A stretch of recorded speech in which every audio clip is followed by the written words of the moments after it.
భద్రాద్రి రామయ్య అన్న, ఆయన బంటు హనుమన్న అన్న తమకు అపారమైన నమ్మకమని అల్లూరు జిల్లా ఎటపాక మండలం గుండాల గ్రామానికి చెందిన ఎడ్ల మోహన్, భద్రాచలానికి చెందిన ఆయన సోదరుడు కృష్ణార్జునరావు అన్నారు. మోహన్ కుమార్తె పుట్టినరోజును పురస్కరించుకొని భద్రాద్రి అభయాంజనేయ స్వామి ఆలయంలో ఆ కుటుంబం అన్న సంతర్పణ గావించారు.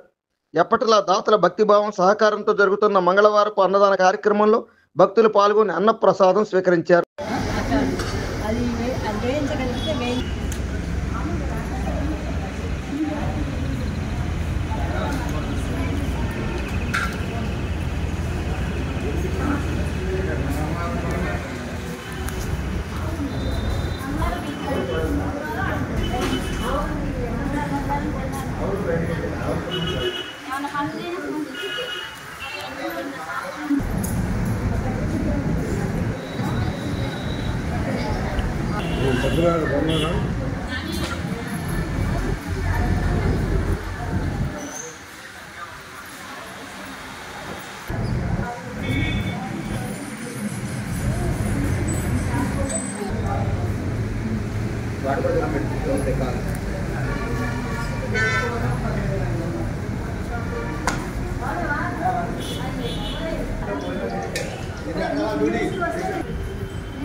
నా పేరు ఎడ్ల మోహన్, మా ఇక్కడే గుండాలండి.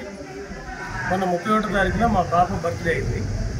మొన్న 31 శనివారం రావడం వల్ల దాని తర్వాత ఇక్కడ మంగళవారం స్వామివారికి అన్నప్రసాదం చేయాలనుకున్నాం. దానికి అనుగుణంగానే ఈరోజు అన్నప్రసాదం చేయడం జరిగింది. స్వామివారి అంటే మాకు నమ్మకం. గత చాలా రోజులుగా మనం ఈ గుడికి మేము వస్తూ ఉంటాం. అందుకని మా బాబు పుట్టినరోజు సందర్భంగా అన్నప్రసాదం చేయదలుచుకున్నాం. జై శ్రీరామ్. మీరు గుడికి వస్తుంటారండి రెగ్యులర్గా మంగళవారం వస్తూ ఉంటారండి. అంటే హనుమంతుడి మీద మీ భక్తి ఎక్కువ? హనుమంతుడి మీద, రాముల వారంటే ఇక్కడ పుట్టాం కాబట్టి రాముల వారంటే నమ్మకం, భక్తి ఉండటం వల్ల మన స్వామివారి దగ్గర అన్నప్రసాదం చేయాలనుకున్నాం. దానికున్నది మనం చేయడం జరిగింది. వీరు మా అన్నయ్య గారు, మా వదిన గారు కృష్ణార్జునరావు గారని. జై శ్రీరామ్, జై హనుమాన్. మేము భద్రాచలం వాస్తవ్యం. రాముల వారు అంటే అపారమైన నమ్మకం, రాముల వారి మీద భక్తి, హనుమంతుడికి మాకు విపరీతమైన అభిమానం. ఆయన ఆశీస్సులు మాకు కావాలని ఈరోజు మా తమ్ముడు కూతురు అన్న సంతర్పణ చెయ్యాలని ఆ కార్యక్రమం మీద ఈ ఆంజనేయ స్వామి గుడికి రావడం జరిగినది. ఆ స్వామివారి ఆశీస్సులు తీసుకున్నాము. ఈ కార్యక్రమం కూడా దిగ్విజయం చేసినందుకు దేవస్థానం సిబ్బంది, ఈ ఆంజనేయ స్వామి, అభయాంజనేయ స్వామి ఈ సిబ్బంది అందరూ మాకు సహకరించారు. అందరికీ ధన్యవాదాలు. ఈ ఆలయంతో మీకు అనుబంధం ఎంతకాలం నుంచి అండి? ఎప్పటి నుంచి? ఈ ఆలయం ఎప్పుడో కట్టిన దగ్గర నుంచి మాకు ఇంతకుముందు గులాబీ తోట ఉండేది. ఆ గులాబీ తోటలో వచ్చే పూలు వినాయకుడికి ఆంజనేయ స్వామికి రోజు తెచ్చేయటం జరిగింది. ఇప్పుడు కొంతకాలం నుంచి గులాబీ తోట లేకపోవటం వల్ల ఈ ఆంజనేయ స్వామికి మనం పూలు ఇవ్వలేకపోయాం, రాలేకపోయాం. దానికి ఆంజనేయ స్వామి మమ్మల్ని క్షమిస్తారని కోరుతున్నాం. వెలది న్యూస్ ఛానల్ అందరూ చూడండి, లైక్ చేయండి, షేర్ చేయండి, సబ్స్క్రైబ్ చేయడం మర్చిపోకండి.